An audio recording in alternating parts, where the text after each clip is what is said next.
Sungguhnya kehidupan dunia ini ya berisi dengan ujian.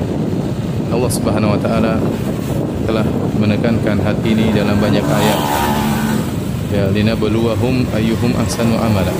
Allah Subhanahu wa taala sungguh ya alladzi khalaqal mauta wal hayata, Allah yang telah menciptakan kematian dan kehidupan buat apa? Dia beluahum ayyuhum ahsanu amal, untuk menguji mana di antara mereka yang ya amalnya yang terbaik.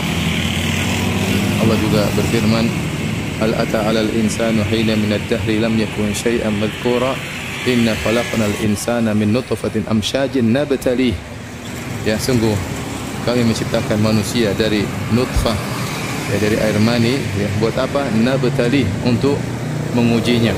Jadi memang Allah ciptakan kita untuk diuji. Karenanya seorang di atas muka bumi ini harus sadar bahwasanya dia diciptakan untuk diuji oleh Allah Subhanahu wa taala. Maka semua orang diuji, tidak ada seorang pun yang tidak diuji oleh Allah Subhanahu wa taala.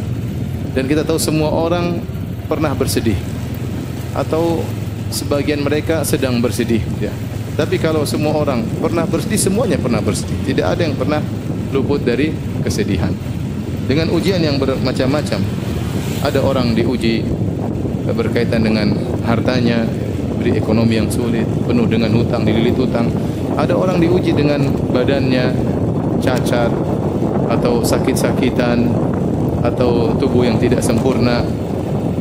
Ya, kemudian juga ada yang wanita diberi kesedihan karena bertahun-tahun sudah menikah, tidak memiliki anak. Sementara wanita yang lain juga sedih, memiliki anak yang banyak tapi selalu menyusahkan dia, nakal, merepotkan dia. Sebagian wanita terus menangis, sudah mencapai usia tua tidak mendapatkan suami. Sementara banyak wanita yang menangis mendapati suami yang selalu menyesakkan hatinya, selalu memukulnya, selalu menyedihkannya. Dan demikianlah namanya ujian, ya, beraneka ragam menimpa satu dengan yang lainnya.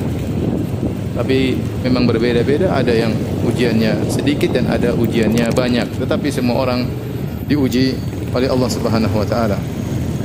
Dan siapapun orangnya, mau kaya atau miskin, pasti diuji, ya. Sebagaimana sering saya sampaikan, bukan hanya orang miskin yang diuji, bukan hanya orang miskin yang bersedih. Orang kaya, para pejabat, para penguasa, mereka juga diuji, mereka juga bersedih. Bukan cuma kita saja yang menangis. Bahkan orang-orang terkenal, orang-orang yang mungkin dicari-cari oleh orang tersohor, mereka pun menangis. Bisa jadi tangisan mereka lebih banyak daripada kita.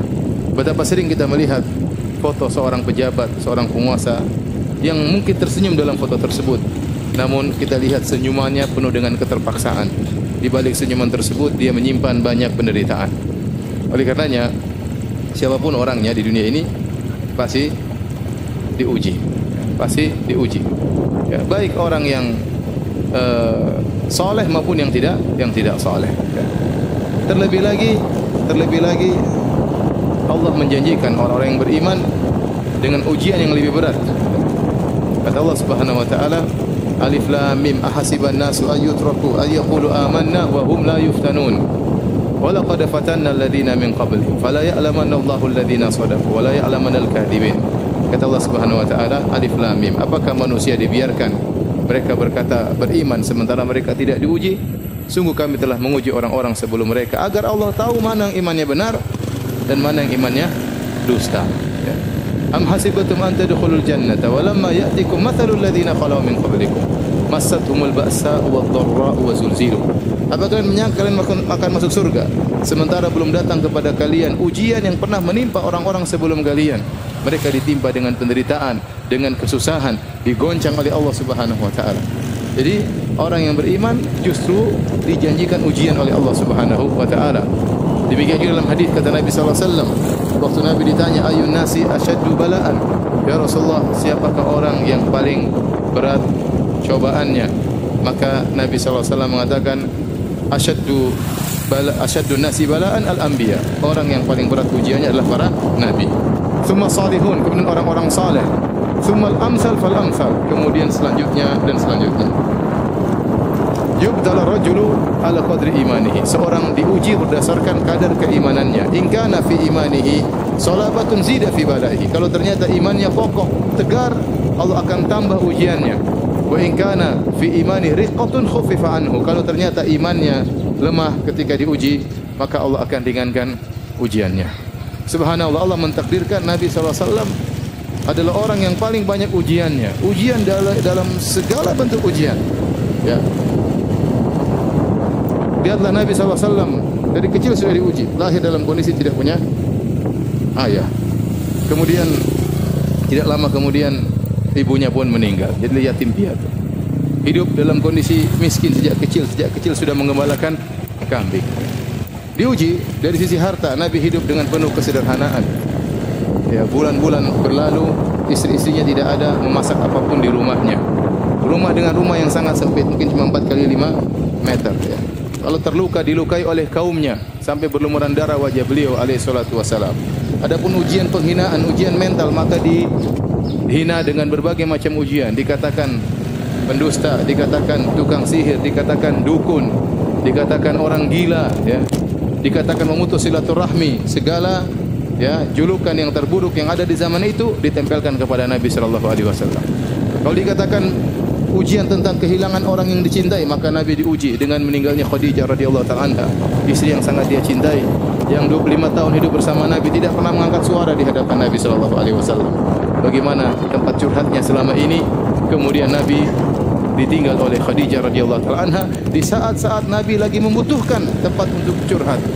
Tatkala itu lagi desakan kaum musyrikin, intimidasi kaum musyrikin lagi di puncak-puncaknya, tiba-tiba Allah memanggil Khadijah radhiyallahu taala anha. Kalau dikatakan apakah Nabi tidak pernah diuji dengan meninggalnya? Ya, anak-anaknya, semua anak-anak Nabi sallallahu alaihi wasallam meninggal dalam kehidupannya kecuali Fatimah radhiyallahu taala anha. Nabi punya anak 7 orang, semuanya meninggal. 6 orang di masa kehidupan Nabi sallallahu alaihi wasallam. Abdullah meninggal, Qasim meninggal, ya Zainab meninggal, Ruqayyah meninggal, Ummu Kulsum meninggal, Ibrahim terakhir meninggal di pangkuan Nabi sallallahu alaihi wasallam. Sampai Nabi menangis. Nabi berkata, "Innal qalba la yahzan wa innal ayna la tadma wa la naqulu illa bima yurdi rabbana wa inna bi firaqika ya Ibrahim la mahzunun." Sungguh mata ini mengeluarkan air mata. Sungguhnya hati ini sangat bersedih. Dan kami tidak mengucapkan kecuali kata-kata yang mendatangkan keridhaan Allah Subhanahu wa taala. Wa inna bi firaqika ya Ibrahim la mahzunun. Sungguh kami dengan kepergianmu wahai anakku Ibrahim sangat bersedih. Semua ujian dihadapi oleh Nabi sallallahu alaihi wasallam. Cuma satu mungkin saya bilang Nabi tidak diuji, yaitu Nabi tidak diuji dengan kecacatan. Kenapa? Karena beliau seorang nabi. Tidak pantas dia seorang cacat, akan menjadi bahan hinaan oleh orang-orang musyrikin, orang-orang kafir. Adapun ujian yang lain, ujian harta Nabi diuji. Ujian terluka Nabi diuji, sakit 2 kali lipat. Anas bin Malik waktu datang kepada Nabi SAW, kemudian dia meletakkan tangannya, maka Nabi panasnya sangat tinggi. Ya Rasulullah, innaka la tu'ak wa'kan syadidan. Ya Rasulullah, sungguhnya engkau mengalami panas yang sangat panas. Ya. Kata Nabi SAW, ini u'ak kama yu'aku rajulani minkum. Sungguhnya aku kalau merasa demam 2 kali lipat seperti kalian. Ya, Nabi diracun, ya, sampai Nabi SAW meninggal karena bekas racun yang diberikan oleh wanita Yahudi tatkala di Khaybar. Ya, selama 3 tahun atau 4 tahun Nabi mengalami sakit racun tersebut. Puncaknya tatkala Nabi SAW tahun 11 Hijriah, baru kemudian Nabi SAW meninggal akibat racun yang sudah terpendam hampir 4 tahun tersebut sallallahu alaihi wasallam. Oleh karenanya, waktu Nabi SAW mendatangi seorang wanita yang sedang meratapi anaknya meninggal dunia, maka Nabi SAW datang wanita tersebut di kuburan, dia sedang meratapi anaknya. Nabi mengatakan, ya hadihi, isbiri, wahai fulana, bersabarlah, wattaqillah, bertakwalah kepada Allah. Maka wanita tersebut marah, dia mengatakan, ilaika anni, pergi engkau dariku, innaka lam tusab bi musibati. Kata wanita ini, engkau tidak merasakan apa yang aku rasakan, engkau tidak pernah menerima musibah seperti yang aku terima. Subhanallah, Nabi bukan cuma 1 anak yang meninggal, 6 orang anak meninggal di hadapan. Kemudian Nabi SAW tetap menegurnya, maka dia pun sadar ternyata itu Rasulullah SAW, maka dia pun minta uzur. Kata Nabi SAW, innama sabru inda sadamatil ula. Sungguhnya kesabaran itu adalah pertama kali tatkala seorang ditimpa dengan musibah.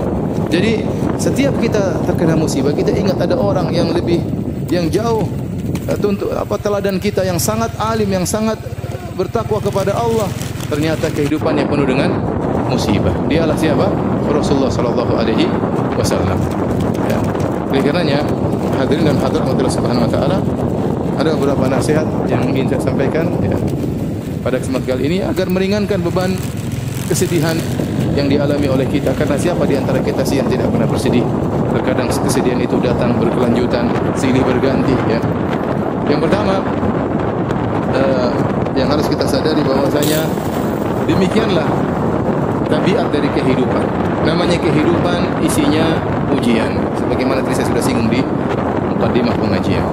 Allah Subhanahu wa taala berfirman, "Laqad khalaqnal insana fi kabad." Sungguh kami ciptakan manusia fi kabad. Yukabid, yaitu dalam kondisi susah payah.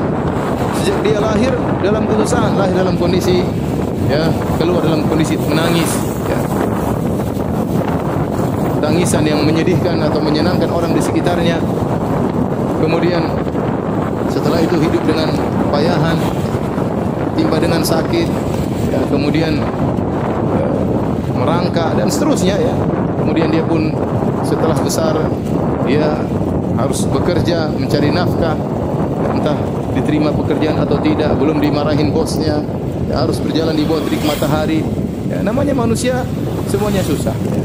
Kemudian dia pun kalau mau menikah ya, harus kumpulkan uang untuk mahar, kerja keras ya. Dia berapa banyak jomblo yang sekarang belum bisa menikah, penderitaan yang bertubi-tubi menimpa mereka, penderitaan yang belum bisa mereka hindari sampai sekarang. Kenapa tidak punya duit? Cari duit untuk cari mahar. Begitu sudah cari mahar, kemudian melamar, terkadang ditolak. Penderitaan berikutnya. Semua datang orang kepada saya, Ustaz, saya sudah melamar, tapi kenapa belum nikah?